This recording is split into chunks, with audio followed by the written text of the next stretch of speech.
I've sensed, like, even listening to the track, you know, you can hear everyone's identity in the music, but at the same it's time... It's a real mixture, yeah. Yes. Was that important to you guys, or...? I think so, yeah. It's got to, like, represent all three of the parties, meaning we're one party of the three. But so you felt like, okay, you guys are one party and the other... We had like a Russian drum machine. There was a lot of different drum machines and keyboards and stuff in the studio. We were in West London, David Orban's studio, and he fired up the Russian drum machine, and it was just like martial music. Well, it's difficult to work it because none of us speak Russian. Yeah. So it was a gamble. We fired it up, it invaded Ukraine. Yeah, I want to say thanks to Damon and the whole crew because his studio is amazing. He really, Damon works a lot with these guys in the past decade, and I think that he made a really great environment for us to work in, and I have a lot of love for him too and what he does. So the studio is amazing, and it had, you know, you don't get a lot of instruments in studios nowadays. When I come to a studio, I plug in my quarter inch. We might have some sounds, but we don't get a lot. Like, you don't have like toys to play with. In this studio, we had so much going on. He has like giant bells from Tibet and like, you know, crazy hand drums and just everything you could think of. We had like an electric sitar. We tried to play for like a whole day. We couldn't figure it out. But the environment, we created something really unique. And I think that these guys are coming from a place where you used to write records and go to the studio only to record them. And nowadays, when I go to a studio, I'm writing and recording and everything at once. You know, it's like kind of everything happens really meta and really fast. And it was cool to combine those two forces into the way you create music. So. That didn't move too fast for you guys. Did you guys sample anything on this track, or is everything live? No, there's a sample on it, isn't there? Yeah, there's a sample. There's this one sample that we kind of built off of, and I think that lends itself to hip hop as well. You know, I think that the way we created the record was we try to make it sound like something brand new, but it's a sample in the background. There's like little voices we took, and it's a little bit of everything in there. But with Bad and with the Gorillas and different projects you guys done, you haven't shied. You've sampled before. You don't have you're not against sampling at all, then? No, not at all. Not at all. I like it. Let me ask you this: the title of the track is "Hero," right? How did that? What is the title? Sometimes are the hardest things to come up with, right? Or did that come first, or that came in the end? Well, that stands with Frank, really. He come up with that. I forget what the title was like, called Doo Wop something when we first sent it over to him, but he sent back a vocal demo really quickly, like within a day, and it had some of the skeleton of what he ended up doing to finish the record that we all did together. But he came up with it first without all of the words, and I think he just had the attitude immediately. You know, I was surprised he came back so quickly, and we sent stems to him while we were in the studio, and then I think me and Frank worked together maybe 3 more times over time. We're always in Los Angeles, and he worked a little bit on his own in the end, and then the process took probably about 3 months, 4 months altogether.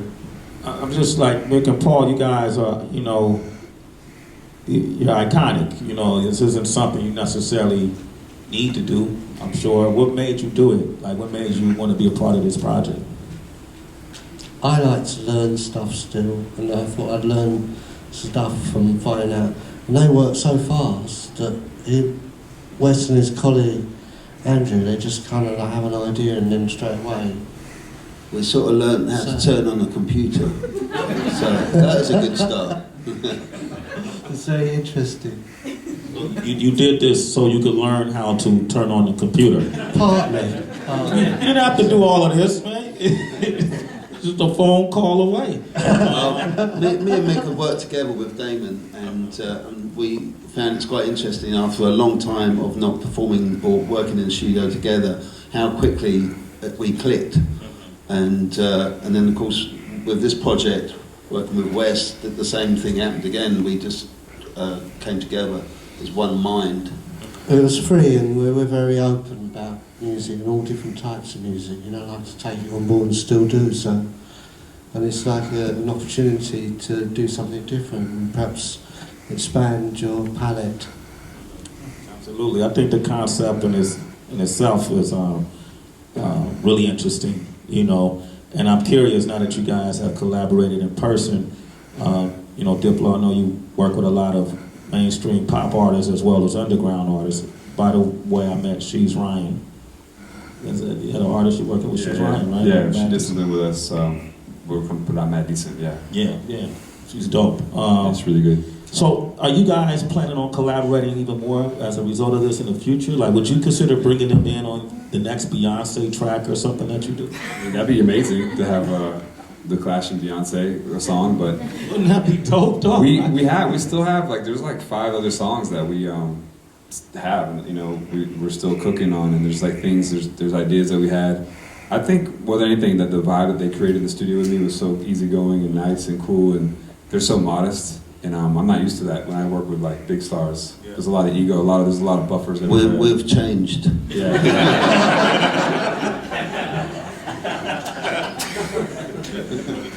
Yeah, but I think they just had a great attitude, and I just love to collaborate with people that take my ideas real serious, and that are, you know, they don't put up walls around. Like, these guys are just completely open. It's almost, you know, guys have been doing it for so long, for them to still have this openness to ideas. You don't get that with young people anymore. Sometimes they like fit in, they lock into something that they're into, and they kind of become numb to like changing things. They like to keep it really simple or straightforward. I think that these guys were one of the first people to really combine genres and make huge hits out of that style, and I think that I learned a lot from them. You know, these guys were like doing what I want to do. And us too, we learned about approaches to presenting music in you know, what it's like now, right? Rather than it's cool to try and be part of things, you know. Absolutely. I'm glad this happened.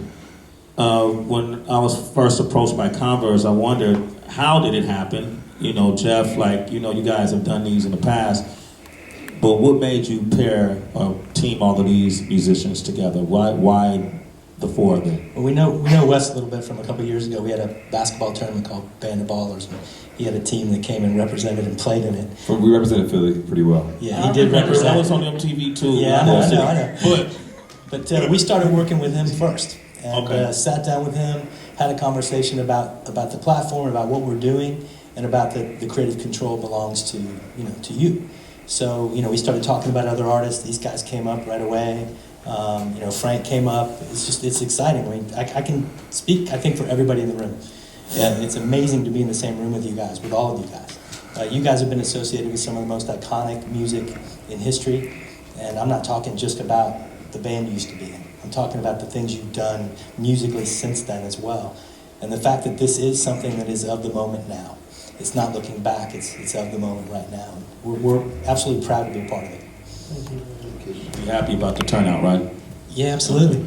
All right. I was talking backstage. You know, Converse actually did a limited edition sneaker with the Clash on it, correct? Yeah, we did. I think it was about 6-7 years ago.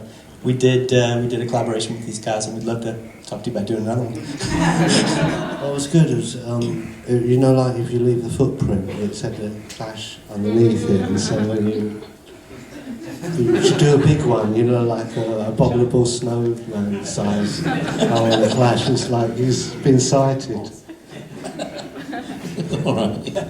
That's how I learned if you put your sneakers in the freezer, you can kill the... Well, the abominable snowman swears by it. Oh, really?